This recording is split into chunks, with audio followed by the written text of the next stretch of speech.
Buenas noches a todos los participantes. Les damos la bienvenida a una nueva videoconferencia del curso de Ciencias Forenses y Criminología. Nos encontramos realizando el cuarto módulo. Estamos con el coronel Juan Quinteros. Coronel, le doy nuevamente la bienvenida a una nueva videoconferencia y las gracias, como siempre, por el tiempo que dispone para que se pueda llevar a cabo la misma. Por favor, ahora le doy paso para que usted pueda iniciar con la explicación de las diapositivas. Muchas gracias, Naira. Muy buenas noches a todos los participantes. Hoy vamos a dar algunas instructivas sobre el trabajo del módulo. En realidad son dos. Uno es el trabajo final y otro es el foro de participación obligatoria. En el trabajo final lo que los participantes tienen que hacer simplemente es realizar una investigación en la institución policial y en el Ministerio Público sobre su capacidad técnica de los órganos de investigación, es decir, su capacidad técnica científica que tiene tanto el Ministerio Público como la Policía Boliviana. Como ustedes están en cuarentena y no pueden trasladarse en sus departamentos, a las instituciones, van a poder investigar en las páginas oficiales que tiene cada una de estas instituciones. Lo propio para el foro de participación, ustedes tienen que hacer una investigación también sobre los órganos de investigación, pero qué capacidad técnica operativa tienen los órganos de investigación, tanto de la Policía Boliviana como del Ministerio Público, ¿no? Tal como está enunciado en el Código de Procedimiento Penal. ¿De acuerdo?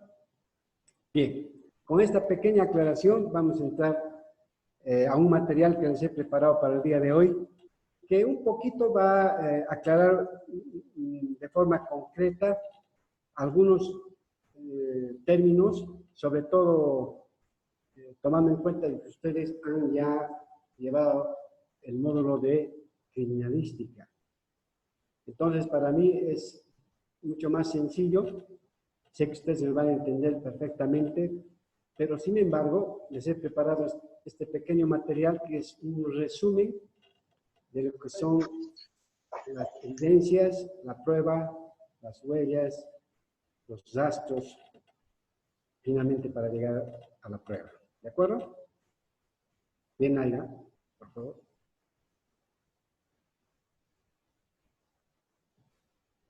Bien, lo que vamos a ver el día de hoy es qué diferencia hay entre prueba, evidencia, indicio, rastros y huellas.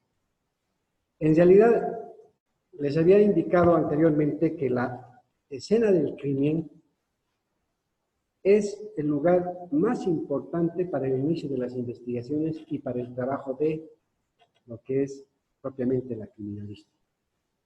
Es en la escena del crimen donde vamos a encontrar todos estos elementos.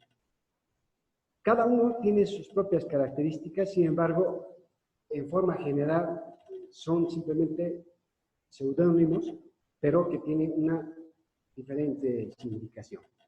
Vamos a ver por qué es esto. Bien, ¿qué significa rastros y huellas? ¿Qué significan los rastros y huellas?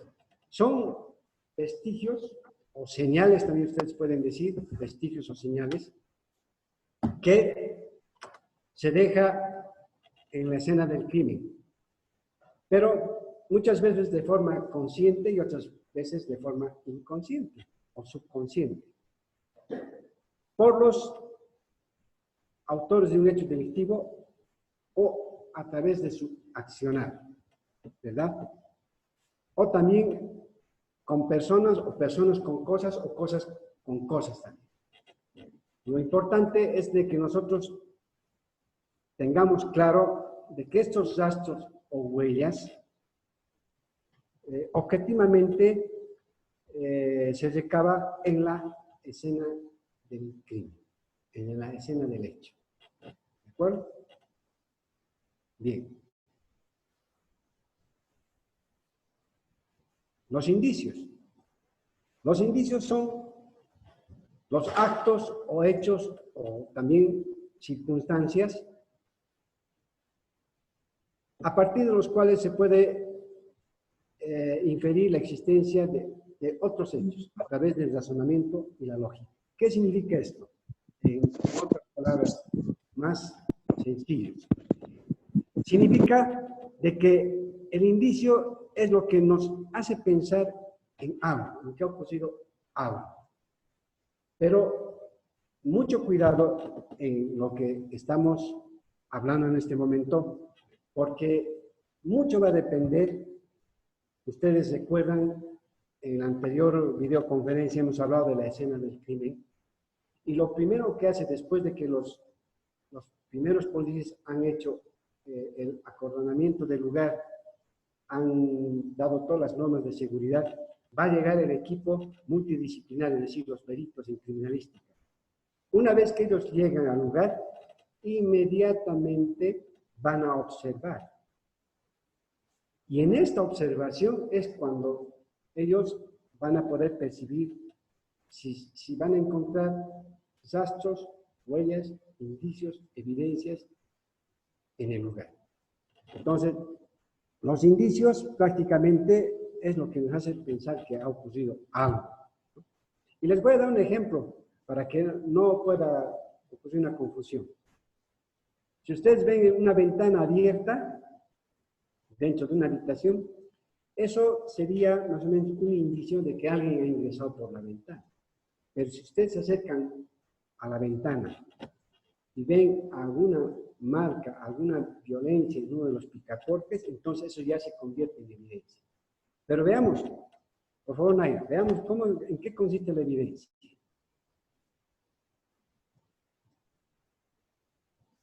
La evidencia, en realidad, cuando algo nos demuestra la existencia, ¿qué es lo que nos demuestra la existencia de una relación? O sea, la evidencia, en realidad, nos está dando a entender qué es lo que realmente podría haber pasado en el lugar, ¿no? Pero tiene que tener tres principios o tres reglas que cumplir. Primero, la pertenencia, es decir, tiene que haber una relación directa con los hechos. La validez, que puede ser adecuada, suficiente o confiable, dependiendo, ¿no? Y la competencia, es decir, dentro de los parámetros físicos, psíquicos o legales, depende. Y les voy a explicar, no se preocupen, les voy a explicar con ejemplos y vamos a discernir cada uno de estos aspectos. Sin embargo, no olvidemos que la evidencia se va a encontrar en la escena del crimen y sí o sí va a demostrar la existencia de una relación directa con los hechos. ¿De acuerdo? Estos pueden ser objetos, documentos, pueden ser diversos objetos, pero que tiene que haber una relación directa con lo que pueda haber ocurrido. Bien. Ahora vamos a ingresar a lo que realmente es la prueba. En realidad, la prueba es todo aquello que nos va a servir para que nosotros demostremos la veracidad de algo. Es decir, nosotros con las evidencias vamos a poder demostrar o desvirtuar una hipótesis o una afirmación. No se olviden que cuando un indicio, una evidencia, se convierte en prueba, es cuando ya ha sido sometida a un estudio técnico-científico y además esa prueba ha sido entregada al juez. Y va a ser el juez quien va a valorar esa prueba para poder juzgar. Imagínense la importancia que tiene una prueba. Es decir, la importancia que tiene una evidencia, un indicio, un rastro, una huella que se va a convertir en prueba para que el juez pueda administrar justicia. ¿Cuál es la importancia de la prueba? dentro del ordenamiento jurídico en nuestro país. En base a una prueba, el juez va a poder sentenciar. ¿En base a qué va a sentenciar el juez? En base a una prueba material, objetiva y además científicamente comprobada. Entonces, estamos nosotros presentándole al juez una prueba que va a sustentar lo que el juez va a determinar, la inocencia o la culpabilidad de una persona. Imagínense la importancia que reviste el trabajo de criminalística en el campo, es decir, la criminalística de campo, es decir, en la escena del crimen. El trabajo que van a realizar los criminalísticos es de vital importancia, porque va a ser aquello en la cual el juez va a poder discernir, es decir, vamos a entregarle todos los elementos de convicción de forma objetiva, técnica y científica para que el juez pueda valorar y posteriormente pueda sustentar su condena. Entonces, imagínense la importancia dentro de nuestro organismo, dentro de lo que es la administración de justicia. El juez va a trabajar en base a todo este trabajo de criminalística de campo. Es decir, va a tener en resumen todo el trabajo que ha realizado no solamente los investigadores, sino también los criminalísticos y también las personas denominadas peritos en los diferentes laboratorios. Si se le ha llevado una evidencia, una mancha de sangre, y luego un laboratorio han comprobado que esa mancha de sangre era de sangre humana y correspondía a tal persona, etcétera, etcétera, es una prueba técnicamente y científicamente demostrada. Por lo tanto, irrefutable. Y eso es una de las características de esta videoconferencia, que ustedes puedan tener en forma concreta una idea de lo que es rastro, huella, prueba, evidencia. ¿De acuerdo? Pero permítanme, mostrarles este cuadro, el siguiente cuadro, que resume todo lo que hemos estado hablando en este momento. Si ustedes pueden fijarse en el núcleo de este cuadro, vamos a poder encontrar las pruebas como un objetivo central del trabajo de campo en lo que es la criminalística. Primero siempre van a estar los rastros, después van a estar las huellas, luego van a estar los indicios, finalmente las evidencias, y para terminar, de forma técnica y científica, se van a convertir en pruebas. Pero para ir un poquito discerniendo lo que estamos hablando, voy a presentarles las diferencias, por favor. Las diferencias de cada una de estas, de las huellas, los rastros, los indicios, las evidencias, hasta convertirse en pruebas. De todo lo que hemos hablado hasta este momento, los indicios nos van a llevar a deducir si realmente se van a convertir en evidencias para luego convertirse en pruebas. Los indicios, no se olviden. Y también los rastros y las huellas. ¿De acuerdo? A ver, veamos en qué consiste cada uno de estos, pero sin embargo, quiero que quede claro que los indicios, las evidencias, las huellas, los rastros, hasta convertirse en prueba, antes de ingresar a lo que es la prueba, las evidencias, las huellas, los rastros, todos son sinónimos de indicios. Primero siempre van a ser indicios, siempre. Porque el indicio, cuando uno va a ingresar a la escena del crimen, va a encontrar un indicio y a manera que va a ir analizando, se va a ir convirtiendo en una evidencia. No va a ser directamente no va a ser directamente lo que nosotros vamos a calificar. Primero tenemos que observar y discernir lo que estamos encontrando en la escena del crimen.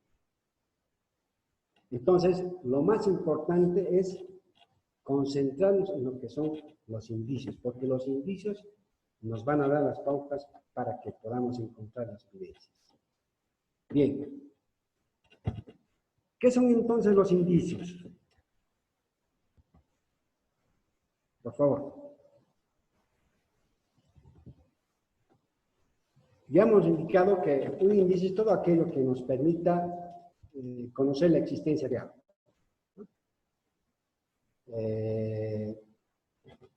Hay una ventana abierta en un cuarto. Debajo de la ventana hay una silla. Cuando uno se sube cuando uno ve, ingresando a la escena del crimen, ve la silla y ve la ventana abierta, va a presumir que alguna de las personas ha utilizado la silla para escapar por la ventana. Pero para nosotros, la silla simplemente es un indicio. Solo es un indicio. Pero si nosotros nos acercamos mucho más a la silla y de repente vemos una huella plantar en la silla, en ese momento, para nosotros, deja de ser un indicio y se convierte en una evidencia. Por eso es que los indicios, las evidencias son seudónimos, pero que tienen diferentes significados.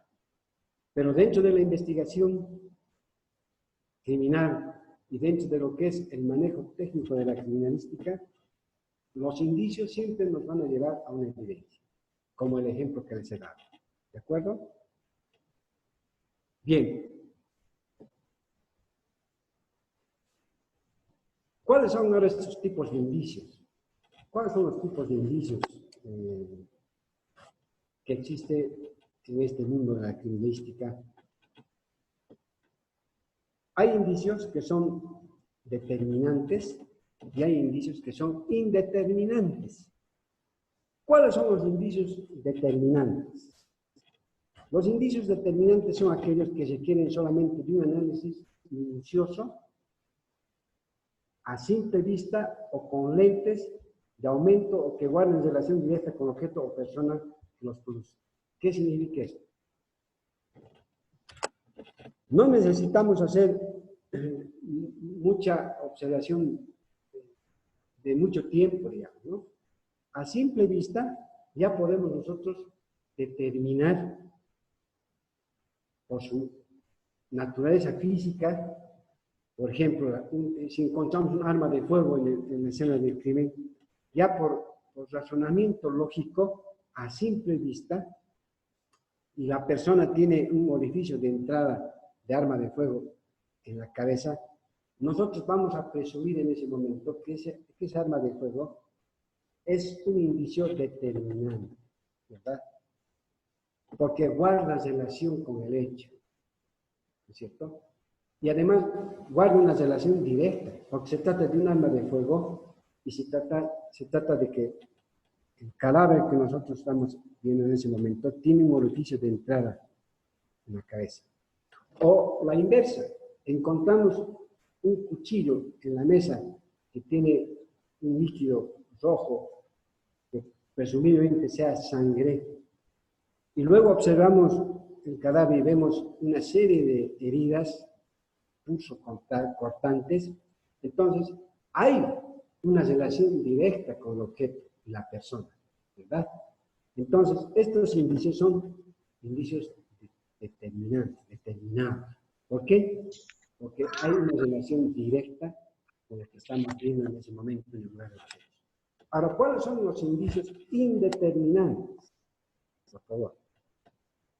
Los indicios indeterminantes, Naira.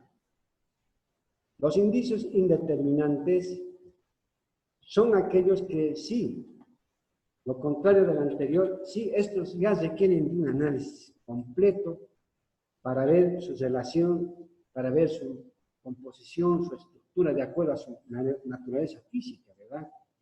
Pues de otra forma no estaríamos en la posibilidad de definir, porque no guardan cierta relación directa, sino que nosotros tenemos que todavía analizar.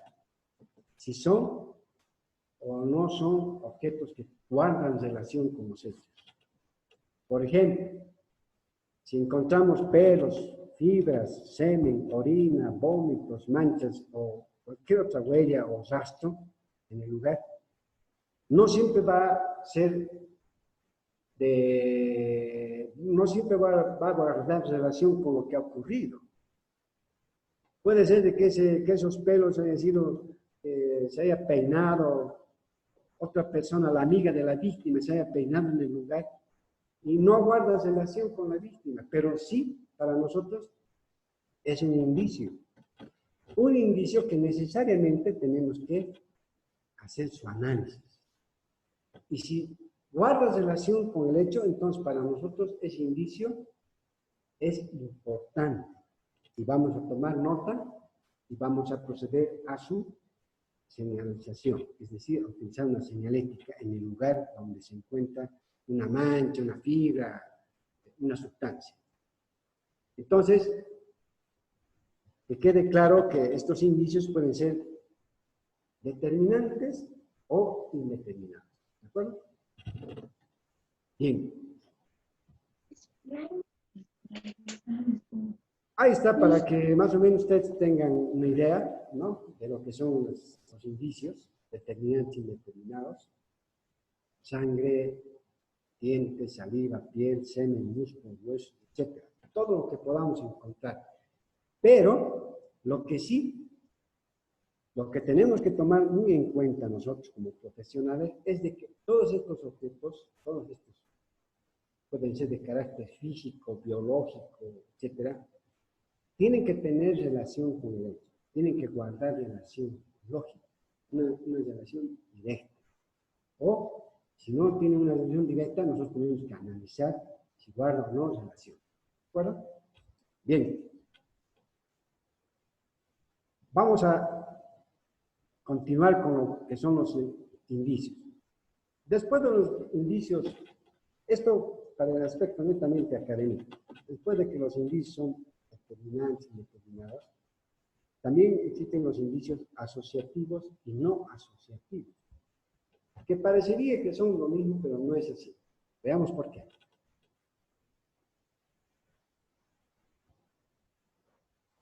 Bien, los indicios asociativos son los que guardan relación directa, es decir, corroboran con el hecho que se está investigando en ese momento. Lo que les daba el ejemplo, si encontramos un arma de fuego, directamente es un indicio que tiene cierta asociación con lo que ha pasado. Se asocian con lo que ha ocurrido de forma pero directa, ¿verdad?, con el hecho que se investiga. Y esto de alguna manera va a corroborar las investigaciones que hagamos posteriormente. Entonces son indicios asociativos, que guardan relación, que corroboran en lugar de los hechos. Y los indicios no asociativos, por favor, Naira, los indicios no asociativos son los que también se encuentran en la escena del crimen, sin embargo, no hay una relación directa con el hecho. Por ejemplo, una huella, una mancha, o algo que haga formar parte del indicio. Está ahí el objeto, pero nosotros tenemos que hacer el análisis si guarda o no relación con el hecho. Si guarda relación con el hecho, entonces para nosotros va a ser un indicio no asociativo, pero sí guarda relación con el hecho y por lo tanto para nosotros es un elemento que nos puede servir en la investigación. ¿Verdad? Si encontramos una mancha, pero no es una mancha de sangre, pero es una mancha, por decirles, de un líquido blanquecino, que nos va a hacer presumir que se trata de otra sustancia, nosotros vamos a tomar muy en cuenta porque puede, en algún momento, forme parte de lo que ha ocurrido en el lugar de los hechos. Entonces, nosotros tenemos que tener mucho cuidado. Podemos ver objetos ahí, que no guardan relación, pero al ser analizados, tal vez puedan guardar relación. Pero normalmente no guardan relación. Por lo tanto, solamente para nosotros van a ser una referencia. Bien, seguimos hablando de los indicios. Ahora vamos a ver la clasificación de los indicios por su modo de encontrar, es decir, dónde nosotros hemos localizado estos indicios. En posición, cuando nosotros vemos de que se encuentra ya sea en la víctima o en el autor de un hecho delictivo. Por ejemplo, si vamos a encontrar en la ropa de la víctima una mancha de sangre, entonces vamos a decir que este indicio es en posición, porque está en posición de la persona. ¿Verdad? Y cuando hablamos de indicios cercanos, son aquellos indicios que se encuentran a 5 metros aproximadamente antes del hecho. En este caso, en este ejemplo, estamos dando de un cadáver. Antes del cadáver, 5 metros antes, es un indicio cercano. 5 metros después, entonces, es un indicio ya distante. Pero no dejan de ser indicios, ojo. Por eso es muy importante que la persona, profesionalmente hablando, criminalística, ingresa a la escena del hecho, es decir, el perito, tiene que ser una persona muy observativa. Tiene que ser una persona calificada, tiene que ser una persona preparada, porque va a depender mucho de su análisis, va a depender mucho de su observación para ir clasificando los indicios. Bien, seguimos. Dentro de la clasificación, los indicios también se clasifican por su naturaleza, es decir, hay indicios mecánicos, indicios físicos, indicios químicos, indicios biológicos.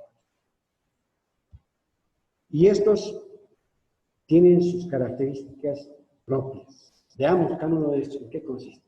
Vamos a los indicios mecánicos. Los indicios mecánicos, ¿ya está?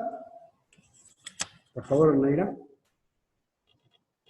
Bien, los indicios mecánicos, como ustedes podrán ver en la pantalla, son aquellos que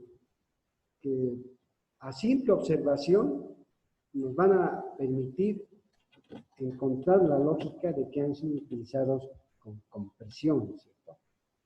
Entonces, para nosotros estos indicios van a ser mecánicos, es decir, aquellos que han sido utilizados en la escena del crimen y que ha servido para cometer hechos delictivos.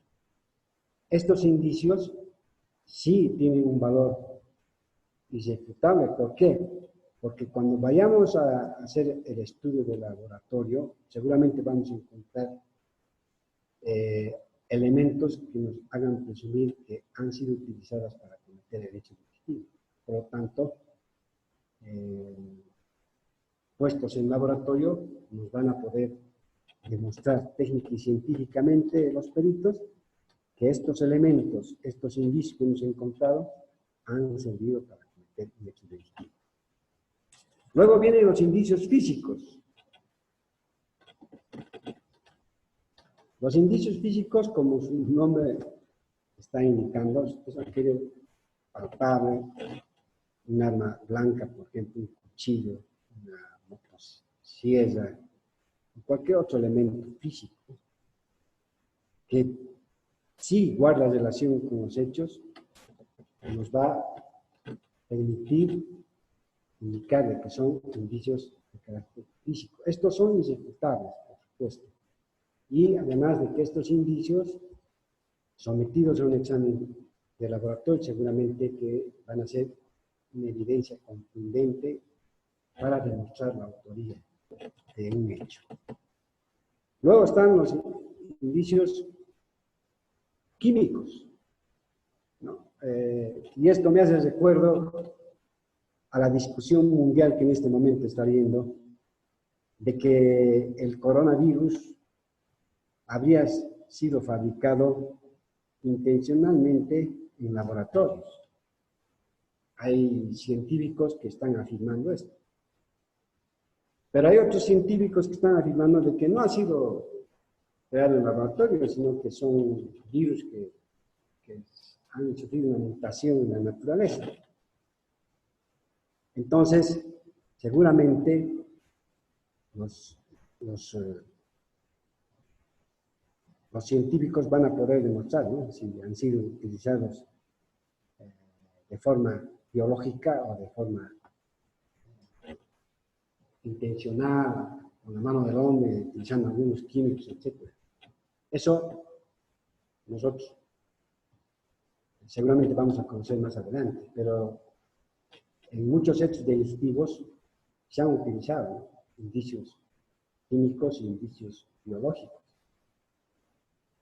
Vamos a hacer un seguimiento, cuáles van a ser los resultados de los científicos para saber si han sido producto de una mala intención, porque si ha sido producto de una mala intención, entonces han cometido un crimen de lesa humanidad, porque habían lanzado un arma química, un arma biológica, en realidad, no tanto químico, tal vez ingresó algo de química, pero más biológico, porque se trata de un virus. Por lo tanto, habían fabricado un arma mortal a nivel mundial y eso sería un crimen de lesa humanidad, ¿no? Pero eso vamos a dejar más adelante, dejaremos al trabajo de los científicos, pero es muy importante que los indicios que ellos encuentren de carácter biológico, Naira, no sé si puedes pasar, los indicios de carácter biológico, ahí está, son lo que estuvimos comentando, ¿no? Todo lo que contiene sangre, semen, orina, sudor, saliva, manchas obstétricas, inclusive como líquido amniótico, podría ser vómitos, manchas fecales, manchas de pintura, todo lo que se indica dentro de lo que es la biología, necesariamente tiene que ser sometido a un examen técnico-científico en laboratorio. Por eso hoy en día los biólogos tienen una difícil tarea para determinar si la pandemia coronavirus ha sido de carácter, que han sido fabricados en laboratorio o ha sido producto de una mutación. Ellos tendrán la palabra profesional, nosotros estaremos pendientes de todo eso, pero sin embargo nos sirven la materia porque son indicios, ¿no?, que sometidos a un examen de laboratorio técnico-científico se convertirán en evidencias y posteriormente en pruebas. Bien, hacemos Naira. Ahora, ¿en qué forma en la que se producen los indicios? ¿De qué manera se producen? Hay indicios que se producen de forma intencional y hay indicios, como por ejemplo el caso de lo que estuvimos hablando, ¿no? Dicen que ha sido un virus intencional. Y hay otros que son accidentales. Entonces, los intencionales son aquellos que se producen con la finalidad de confundir la investigación que se está llevando adelante o distorsionar la verdad de los hechos. Y hay personas que han cometido un hecho delictivo, sin embargo, colocan intencionalmente algunos indicios para confundir la investigación. Y hay otros que accidentalmente, por un accidente, se les cae un pañuelo, se les cae un bolígrafo, un encendedor, o algo de su propiedad, y eso va a permitir a los investigadores encontrar y ver la pertenencia de este indicio. Porque es un indicio que ha sido encontrado de forma, y que ha sido dejada de forma accidental, ¿no?, pero que llegado el momento en la investigación nos va a servir muchísimo porque ese indicio, sí, sometido a análisis, puede convertirse en una evidencia y posteriormente en una prueba. Entonces, es muy, muy importante diferenciar por lo menos la forma en que se producen los indicios, ¿no?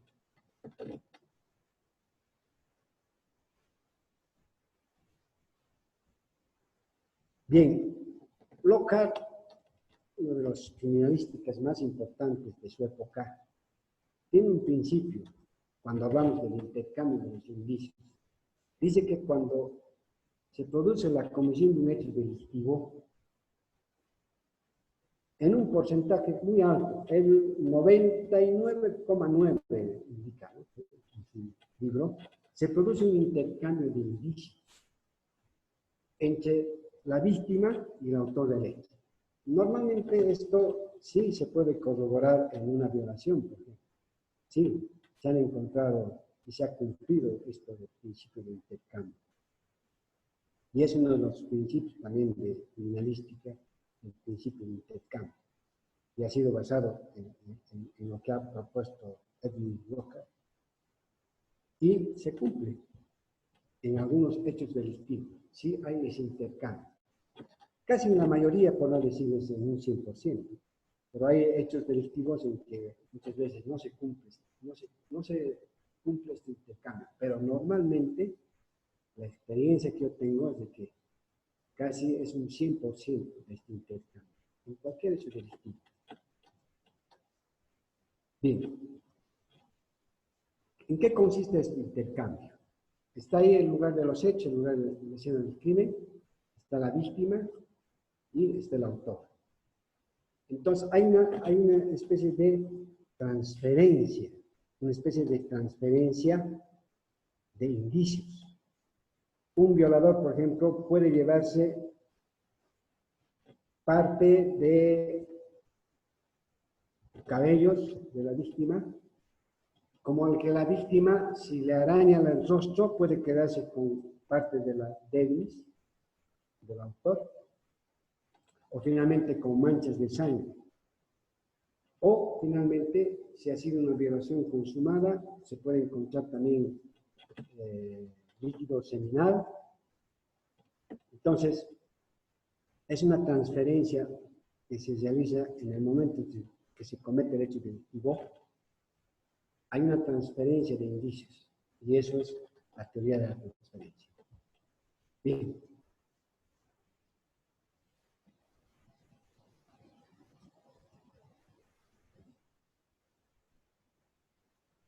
Una vez que nosotros hayamos identificado a través de la observación, hayamos colocado la señalética, posteriormente hemos perennizado, luego hemos levantado, hemos presentado, vamos a hacer una recolección de los indicios, ¿no?, y posteriormente vamos a enviarlos a laboratorios para que se haga la respectiva investigación técnica, ¿no?, para ver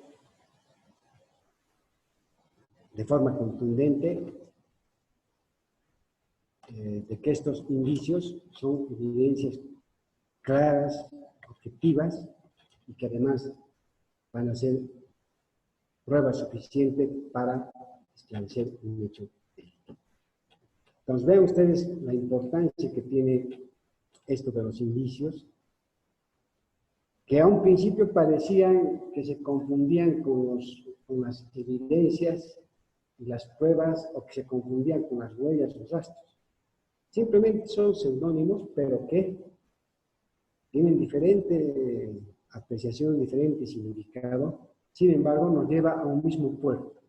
¿Cuál es? La de convertirse en una prueba. Pero mucho va a depender de la investigación que hagamos, del procedimiento que hagamos, y finalmente del estudio técnico-científico que se haga en el laboratorio por parte de los peritos.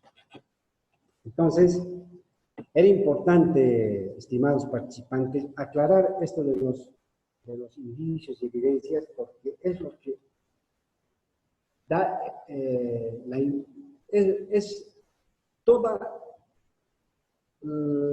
digamos, el núcleo, todo el aspecto central de una investigación son el hallazgo de estos indicios y evidencias, en la cual va a basar va a basarse la investigación técnica y científica del hecho. Y que además va a servir para que nosotros podamos presentar a los estados judiciales. Entonces, vean ustedes la importancia que tiene. Ese es el núcleo central de la investigación para determinar lo que realmente ocurrió. Y va a depender mucho de la capacidad técnica que tengamos, de la observación que podemos hacer en la escena del crimen, de aplicar todas las técnicas que están en este módulo. Por eso este módulo se llama Técnicas de abordaje en la escena del crimen, o en la escena del hecho. Son todas esas técnicas, y una de ellas es la forma, cómo vamos a diferenciar los indicios para convertirlos en evidencias y posteriormente en pruebas. Ahora bien, tal vez un poquito va a quedar con duda esto de la huella y del rastro.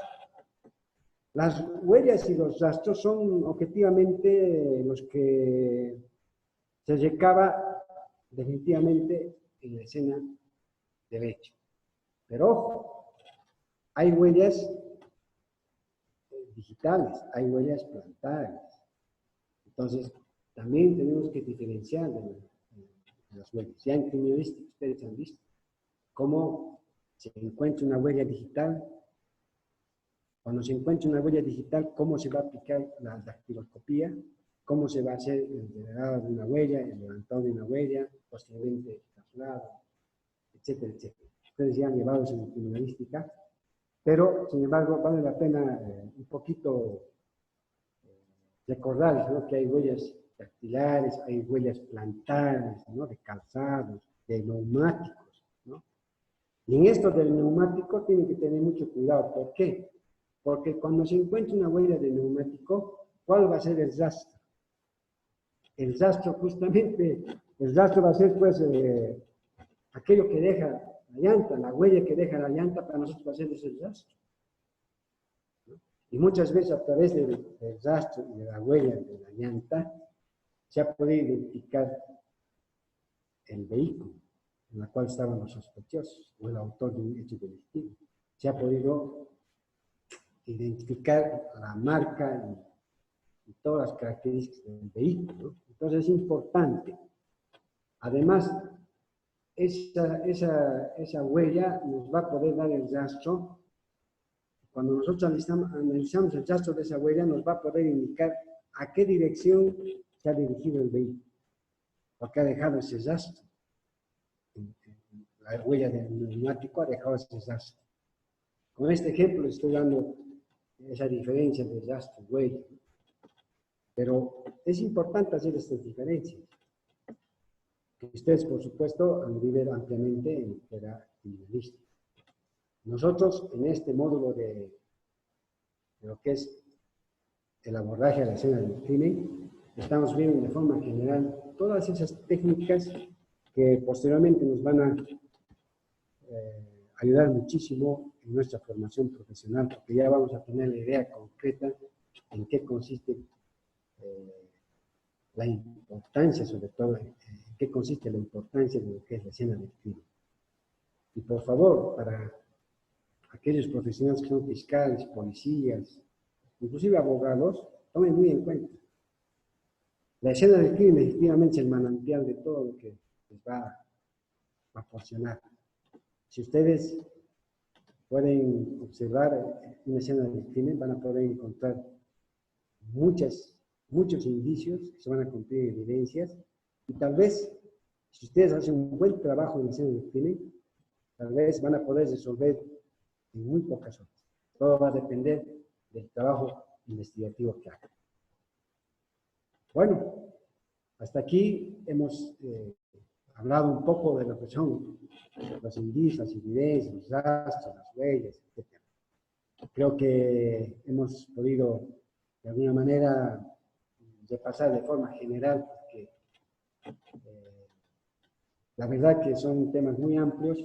Necesitaríamos 1 o 2 años para que cada uno de ustedes sea el nivel de peritos, pero sin embargo, en este curso nosotros nos sentimos muy satisfechos en saber que ustedes ya cuentan con una herramienta importante, ¿no?, como es criminalística, escena de crimen, criminología y derecho penal. Con eso, ustedes ya tienen toda una idea del trabajo técnico-científico, del trabajo que se hace día a día en investigación de hechos delictivos. Sin embargo, estamos acá para absorber algunas consultas.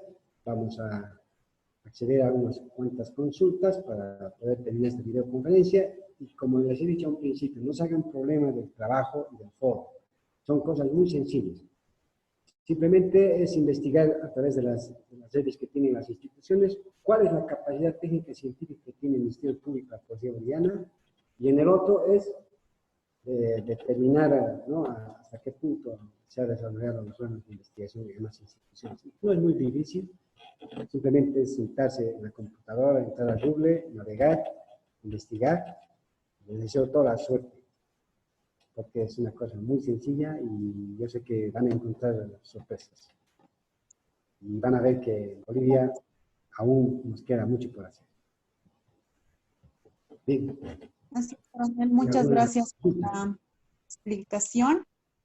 Por favor, ahora invitamos a los participantes a que puedan hacerle llegar sus consultas al coronel de manera escrita, o también pueden activar su micrófono o levantar la mano para que yo pueda activar sus micrófonos y que puedan hacerle llegar su consulta al coronel. Coronel, si me permite, por favor, hacer una pequeña aclaración. En realidad, solamente para este módulo tienen un trabajo, que en realidad la tarea de la que usted hablaba, que en realidad está conjugada porque el trabajo final es en grupo, los grupos ya han sido sorteados, y el trabajo consistía en lo que usted hablaba, que es sobre la investigación de la capacidad técnica científica de los órganos de investigación en la Policía Boliviana y Ministerio Público. Entonces, mucho más sencillo, me alegro que sea así. Entonces van a poder trabajar más rápido y más eficiente. Me alegra que sea así, entonces les deseo la mejor de las suertes. Y yo sé que se van a encontrar con muchas sorpresas cuando van a investigar ese tema.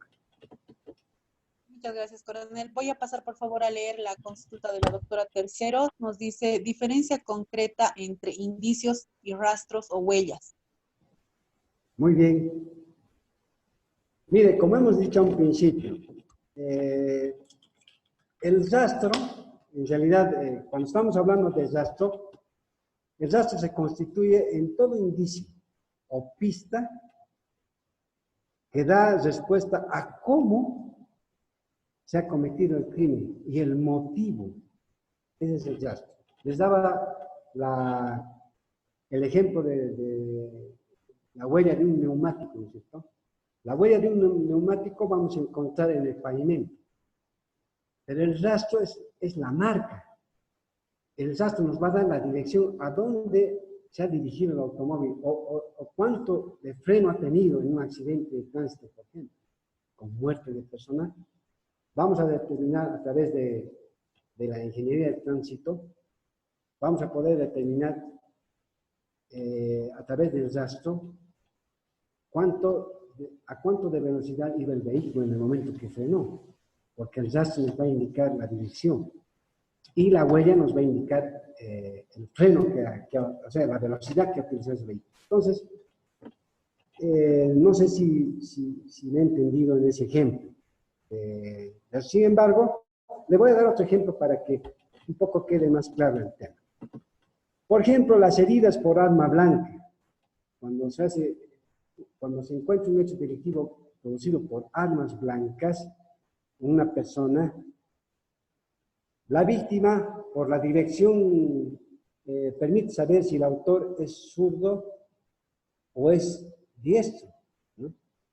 La huella también puede ser parte del rastro, ¿entiende? Entonces, ahí están las diferencias. Pero técnicamente hablando, una va a ser el resultado de la otra. La huella el rastro siempre va a dar como resultado la huella. Al igual que el indicio siempre va a dar resultado en la evidencia. Porque son seudónimos, pero que tienen cierta relación, cierta correlación. ¿Entiendes? Y en criminalística es muy importante diferenciar. Claro, la Real Academia de la Lengua Española simplemente las califica como seudónimos, pero en investigaciones marca su diferencia. Marca la diferencia lo que es una evidencia, lo que es un indicio. Marca la diferencia. Y para que me entienda sobre la evidencia demuestra en realidad la existencia de una relación directa con el hecho. Por ejemplo, les daba el ejemplo del arma. Un arma de fuego es para nosotros una evidencia ya no es un indicio. Para nosotros ya es una evidencia porque está guardando relación con lo que ha ocurrido en el lugar. Pero siempre y cuando la víctima tenga orificio de echada de armas de fuego, ¿no? Entonces nosotros vamos a decir, esta persona presumiblemente ha sido víctima de esta arma de fuego. O se ha suicidado, o es un suicidio o homicidio, o es un homicidio. Pero nosotros ya estamos tomando al arma de fuego como una evidencia, ¿no? Es importante esto porque la diferencia es notoria. Pero la Real Academia de la Lengua Española las califica como seudónimos, pero no son así. En la investigación criminal tiene una pequeña diferencia, pero llega a complementarse. Los indicios con la evidencia, los rastros con la huella. ¿De acuerdo? Muchas gracias, coronel. La doctora Terceros dice, disculpe, insisto en la pregunta, entonces, ¿las huellas o rastros son indicios? Las huellas y rastros, obviamente que sí, porque le va a permitir a usted apreciar de que algo ha ocurrido en el lugar. Si guarda relación, ¿no? Porque hay indicios determinantes y hay indicios indeterminantes. Si guarda relación con el hecho que usted está investigando, por supuesto que sí. Porque después esa huella va a ser colectada y se va a demostrar en juicio que esa huella pertenece a tal vehículo y ese vehículo estaba manejando fulano de tal. Entonces vamos a presentar una prueba contundente. Por supuesto que la huella, el rastro, se van a convertir en una evidencia y en una prueba posteriormente.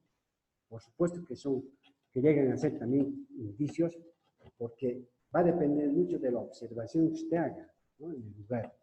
Por eso hemos dicho que la huella es toda marca, ¿no? De los objetos que dejan impresión. Por ejemplo, las huellas dactilares. Hay latentes y aquellas que no se los ve. Pero mediante una investigación se puede encontrar huellas dactilares y posteriormente esas huellas dactilares van a ser pruebas contundentes de que esa persona sí se encontraba en la escena del crimen. Lo propio las huellas de calzado y las huellas de neumático que estaba dando el ejemplo. Pero no es muy difícil, pero tampoco tenemos que confundir, ¿de acuerdo? Necesariamente tienen sus diferencias, pero llegado el momento de la investigación, van a convertirse en indicios, posteriormente en evidencias, luego en pruebas contundentes y guardan relación con el hecho delictivo que estamos investigando. Bien. Muchas gracias, coronel. Tenemos otra consulta de la doctora Georgia. Nos dice, coronel, buenas noches. Por favor, brevemente, ¿podría repetirnos el momento en que los indicios se convierten en pruebas? Gracias. Bueno, a ver, usted cuando ingresa a la escena del crimen, de repente usted va a ver un vaso ahí en la mesa, un vaso roto. ¿De acuerdo? Para usted ese vaso roto va a ser un indicio de que presumiblemente en la escena del crimen haya habido violencia, ¿verdad? Porque racionalmente nosotros cuando vemos un vaso y está completamente sano ahí encima de la mesa, bueno, podría ser un indicio. Pero si encontramos claramente en el suelo y además está roto el vaso, entonces para nosotros va a ser un indicio determinante, porque guardaría relación con el hecho que estamos investigando, un hecho de violencia. Cuando, en estos famosos casos, cuando se cometen violencia intrafamiliares, por ejemplo, donde la víctima ha sido brutalmente golpeada y se encuentran una serie de objetos en el suelo, y uno de ellos es un vaso roto, etc. Entonces, son indicios que posteriormente pueden convertirse en pruebas, porque ese vaso puede haber sido objeto, puede haber sido un objeto contundente que con ese vaso le había agredido en la cabeza. Y en ese vaso, sometido al laboratorio, podemos encontrar rastros de sangre, rastros, estamos hablando, ¿no? Siempre hay relación en estos primeros. Pero no es difícil, todos estos temas, por eso es importante esta videoconferencia, porque a veces uno se confunde o cree que se está confundiendo, pero los rastros siempre nos van a llevar a las huellas. Huellas, rastros, siempre van a ser indicios, y los indicios analizados, observados, se van a convertir en evidencias, y las evidencias llevadas al laboratorio y estudiadas técnica y científicamente se van a convertir en pruebas. ¿De acuerdo? Perfecto, coronel, muchas gracias. Tenemos otra consulta del doctor Arroyo.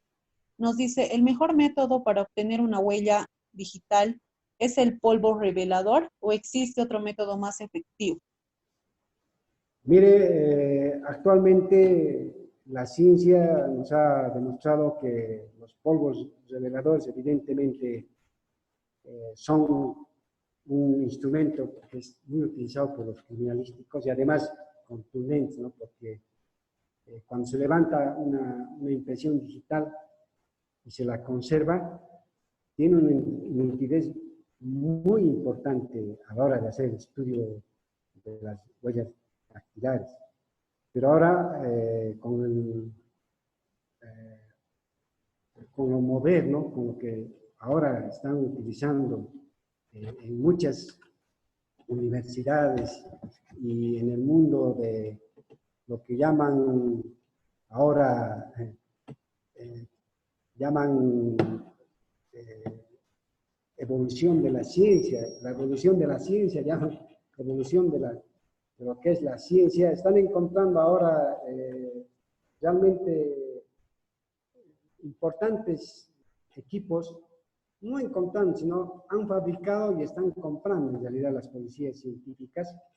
Estamos hablando del registro de huellas digitales de carácter genético.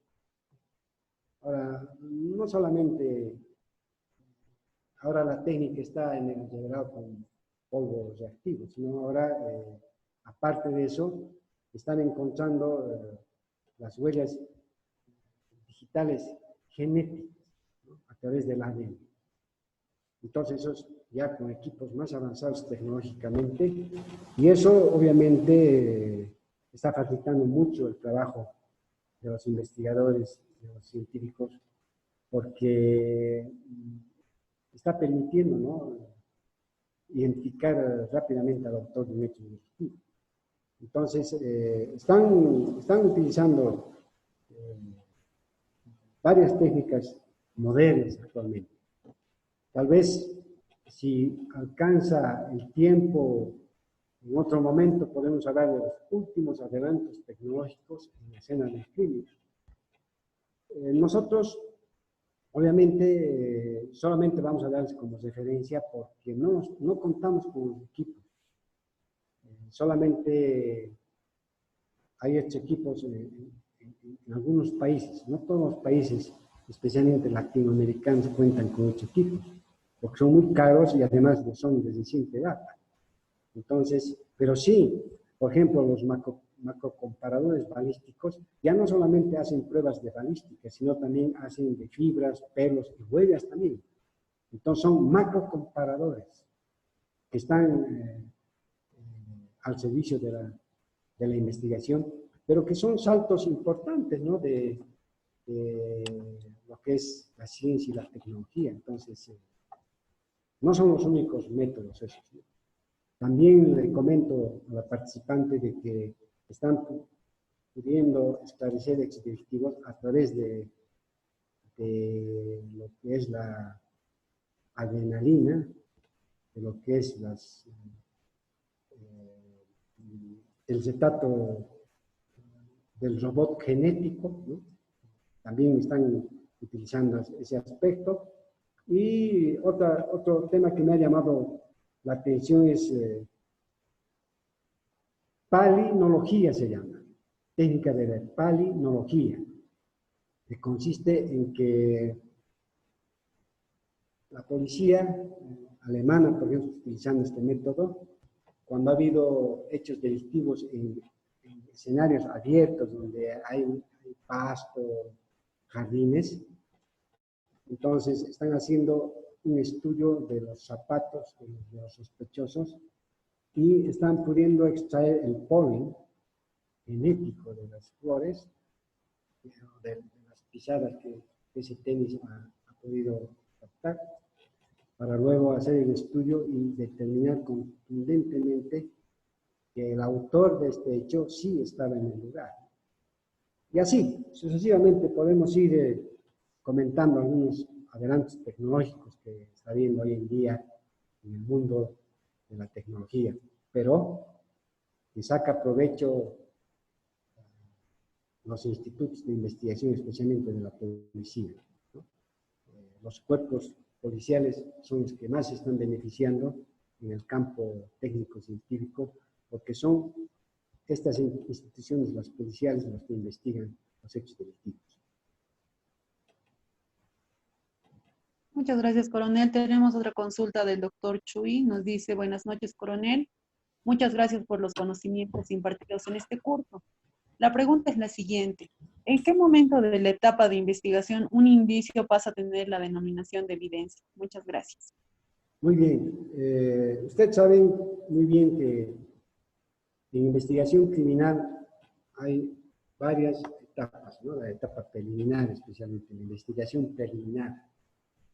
Entonces, un indicio se va a convertir en evidencia luego de haber hecho la investigación preliminar.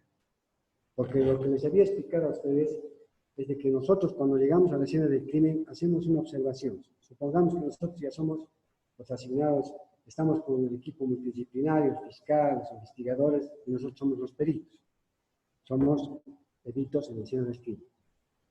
Ahí está el fotógrafo forense, está el balístico forense, si ha ocurrido un hecho con sangre, etc. Y lo primero que vamos a hacer es observar, les he dicho. Vamos a observar la escena del crimen, vamos a aplicar un método para encontrar los indicios. Una vez que encontramos un indicio, por ejemplo, encontramos un indicio biológico, una mancha, color rojiza, pero no sabemos si esa mancha rojiza es sangre humana, es sangre animal, no sabemos de qué origen es esa mancha. Entonces, para nosotros es un indicio. Ese indicio la vamos a levantar, la vamos a colocar en un recipiente especial para el levantamiento de estos indicios. Y posteriormente, cuando guarde relación con el hecho, o sea, vamos a determinar de que esta mancha que hemos encontrado había sido mancha de sangre. Esta mancha de sangre pertenece a la víctima, por decirlo, pertenece al autor. Cuando ya tiene cierta relación con el hecho, entonces ahí sí ya se convierte en evidencia, porque es una evidencia.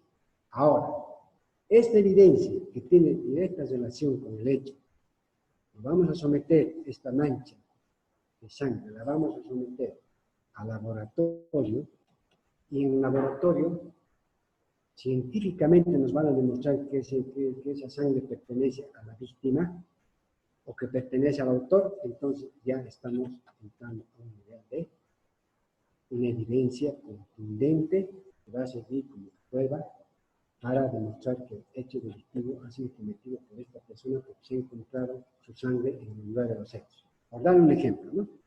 Entonces, es en ese momento que un indicio se convierte en una evidencia, a través del procedimiento que se está haciendo en el lugar, desde el momento en que hemos abordado la escena del crimen, desde el momento en que hemos encontrado un objeto que guarda relación, entonces en ese momento sí, ya es una evidencia. Mientras tanto, sigue siendo un indicio. Les voy a dar el ejemplo de la silla y la ventana abierta. Una silla con una ventana abierta solamente para mí es un indicio. Pero si nos acercamos más y encontramos en la silla una huella plantar, entonces esa silla ya no es un indicio, se convierte en una huella. Esto en el proceso de observación e investigación. ¿De acuerdo? Perfecto, coronel, muchas gracias. Tenemos una consulta de alguno de los doctores que se conectó con iPad. Dice, buenas noches, coronel y participantes. Mi consulta, en el caso de documentos que constituyan indicios durante la etapa preliminar de la investigación, entiendo que estos se constituyen en evidencias en el momento de que el indicio se somete a un estudio científico. ¿Este concepto es correcto? Ejemplo, un recibo que al inicio de la investigación es un indicio deberá ser sometido a una pericia para verificar data de tinta, veracidad de firma u otro antes de que se haya tenido como evidencia. Muchas gracias. Claro, miren, por ejemplo, en documentología también tiene su propio procedimiento la documentología. Ustedes ya han llevado la criminalística, el licenciado Garay seguramente les ha explicado. Necesariamente en documentología, todo documento, ya sea recibo, una carta, etcétera, etcétera, necesariamente tiene que ser analizada en documento. Es decir, tiene que ser sometida a un estudio técnico-científico por un documentólogo. El documentólogo le va a decir si ese documento que ha sido encontrado en la escena del crimen guarda relación con el hecho. Va a depender muchísimo del caso, ¿no? Y el ejemplo que ustedes dan está correcto. Obviamente, un recibo, por ejemplo, un recibo va a ser pues una prueba si es que ha sido sometida a una investigación. Mucho va a depender del perito para convertirlo en una evidencia y prueba, dependiendo del caso. ¿Cuál era el ejemplo que dio el participante Naira? Denme un segundo, coronel, se lo vuelvo a leer, por favor. A ver. Dice, ejemplo, un recibo que al inicio de la investigación es un indicio deberá ser sometido a una pericia para verificar data de tinta, veracidad de firma u otro antes de que sea tenido como evidencia. Así es, completamente de acuerdo. Porque para nosotros, primero es un indicio. Siempre hemos hablado que son seudónimos, tanto la palabra evidencia como indicio. Guardan relación, los dos. Pero la evidencia, en realidad la evidencia, no existiría si no encontramos primero el indicio. No tenía razón de existir la evidencia. Primero siempre es el indicio. El indicio es lo que nos va a dar el fortalecimiento. Por eso se había indicado en las diapositivas que hay indicios determinantes, indeterminantes, directos, indirectos, que tienen pertinencia, no tienen pertinencia. Y es el ejemplo que da al participante, ¿no? Cuando sea sometido a un estudio técnico-científico, entonces ya se va a convertir en una prueba contundente, ¿no? Muy bien. Muchas gracias, coronel. Tenemos otra consulta del capitán Romero. Nos ¿Ya? dice, evidente, en el momento de la recolección de las evidencias, todos tienen el conocimiento de que eso después se convierte en una prueba. Generalmente cuando sucede en una fiesta ocurre el hecho y el personal de limpieza automáticamente e involuntaria se pierde la evidencia clave de un crimen. En esta situación, ¿qué se haría? ¿Nos basaríamos solo en indicios y o comentarios que en cierta parte se convertiría en una declaración falsa?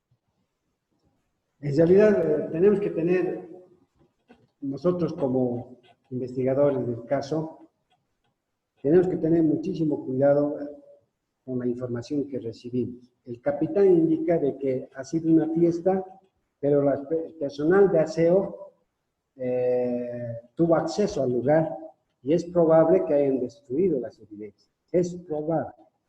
Entonces, si nosotros tenemos esta información, necesariamente tenemos que hacer un seguimiento.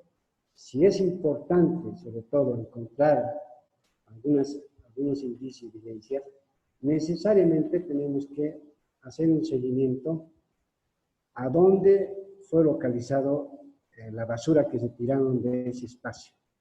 Si era un local público, si era una casa privada, veremos a qué contenedor fue botada esa basura, y si todavía tenemos tiempo de rescatar de la basura para poder encontrar la evidencia, o si no, el caso basurero ya se lo llevó, entonces va a ser mucho más difícil recuperar esa evidencia. Pero el investigador tiene que darse los modos para encontrar otras evidencias que hayan sido dejadas accidentalmente en el lugar. Ya les he dicho de que muchos indicios y evidencias, si bien son importantes porque guardan relación, pero hay otros indicios y evidencias que si bien no guardan relación directa, pero son evidencias y que tenemos que saber observar en el lugar de los hechos para poder encontrar algo que se relacione con el hecho. Por eso, un investigador tiene que tener ciertas cualidades y tiene que tener cierta capacidad técnica para poder llevar adelante una investigación. Lo que plantea el capitán ha ocurrido en la vida real. Ocurre muchas veces, destruyen las evidencias. No se encuentran indicios ni evidencias en el lugar de los hechos. Entonces, no podemos ir con las manos vacías. Por eso es de que tenemos que hacer los esfuerzos para encontrar otros elementos, encontrar otros indicios que nos puedan hacer presumir que tienen relación con el hecho. No podemos seguir adelante con la investigación si no logramos encontrar elementos de convicción probatorios técnica y científicamente para poder acusar a una persona de un hecho. Muchas gracias, coronel. Tenemos una consulta del doctor Chuy nuevamente. Nos dice una pregunta más, por favor. En la práctica forense, ¿a cargo de quién está la custodia de los indicios y las evidencias? ¿O es que existe una oficina especializada para la custodia de dichos elementos? Muchas gracias. Mire, teóricamente, la oficina de registro de evidencias debía existir a nivel nacional. El registro y custodia de evidencias, las famosas oficinas ERSE, son aquellos que se encargan de recepcionar la evidencia.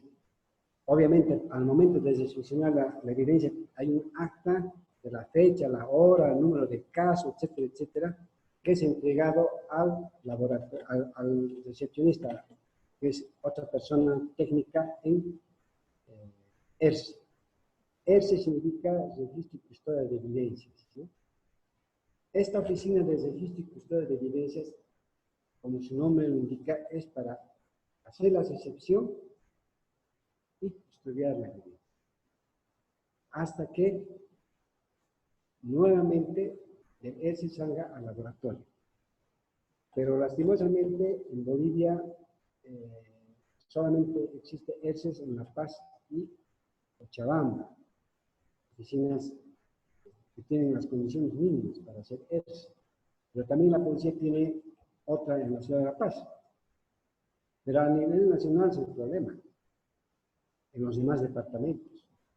En los demás departamentos tenemos muchos problemas, porque los indicios, las evidencias, muchas veces se queda al cuidado del investigador haciendo el caso y muchas veces se queda en la oficina del fiscal, especialmente en las provincias.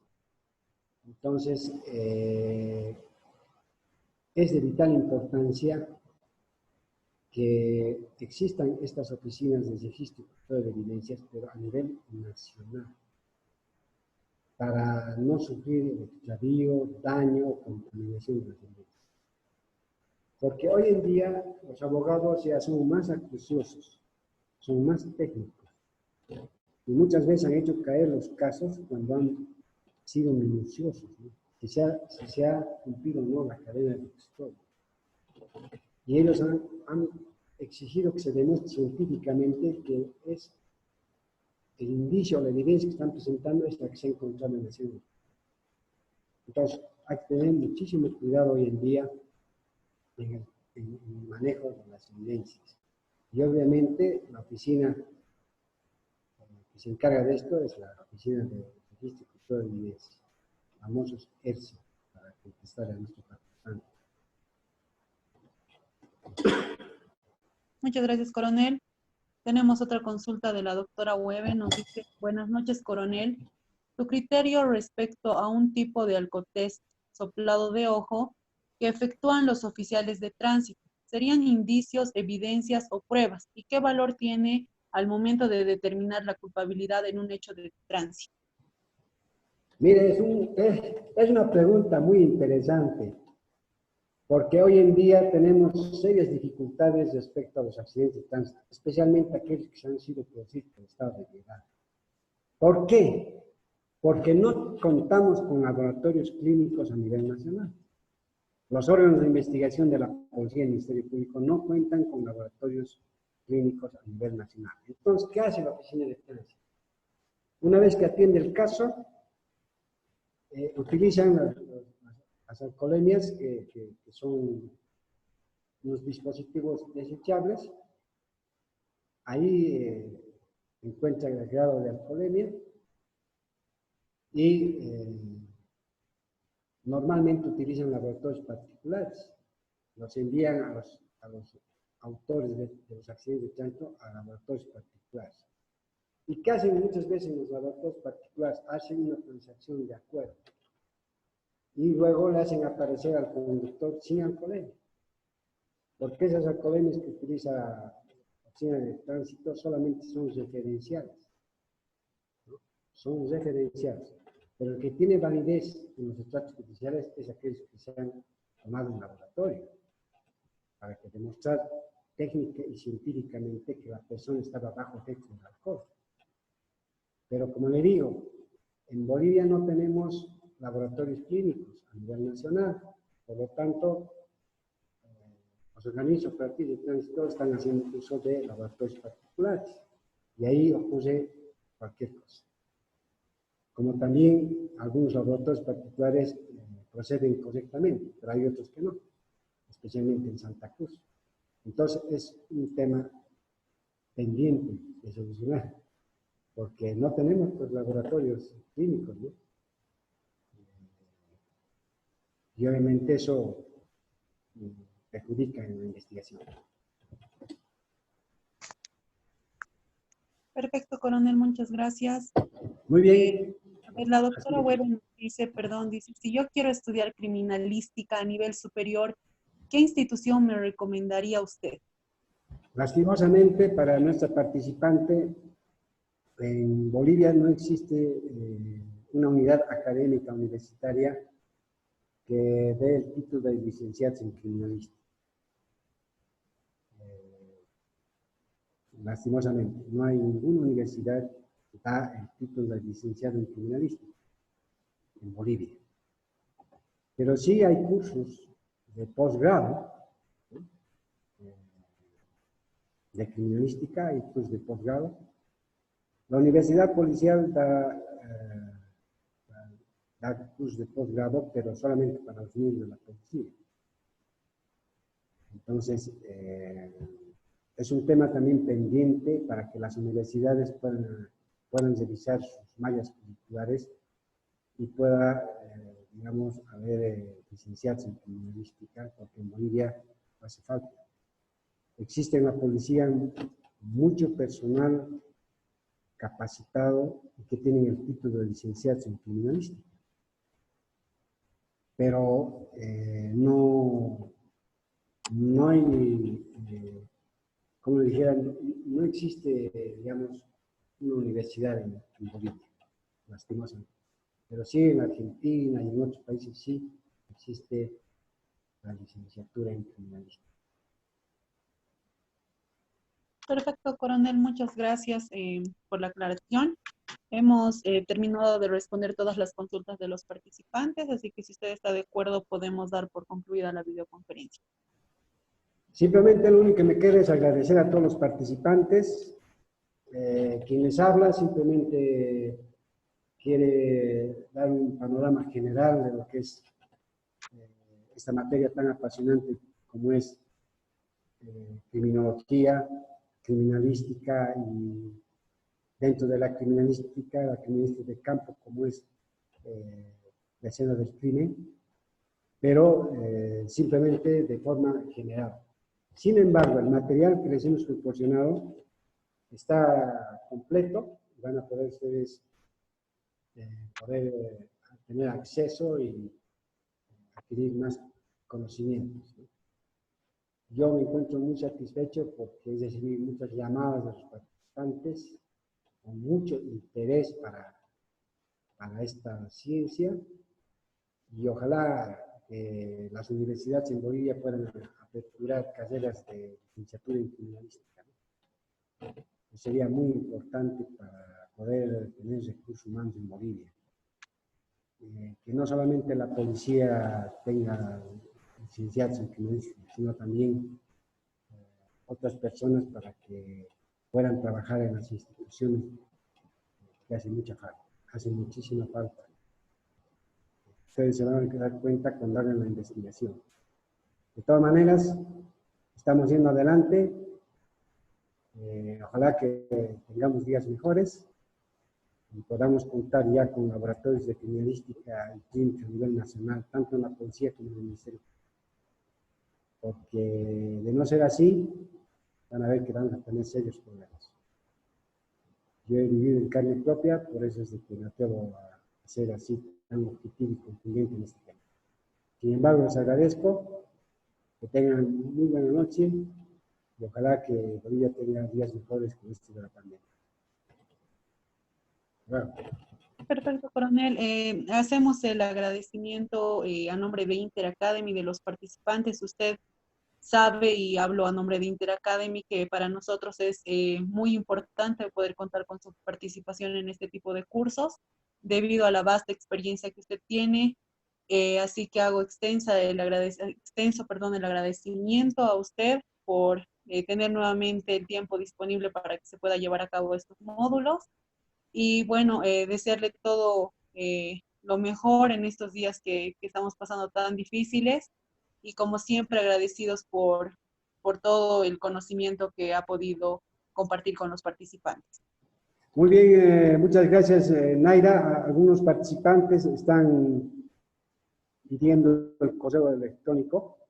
Así es. Sería muy bueno que les proporcione el correo electrónico de quienes hablan para que puedan intercambiar conmigo algunos conocimientos. Muchas gracias. Claro que sí, coronel. Vamos a hacer público su correo en el grupo que tenemos para que los participantes se puedan contactar con usted por ese medio. Agradecemos a las personas que han estado conectadas a esta videoconferencia.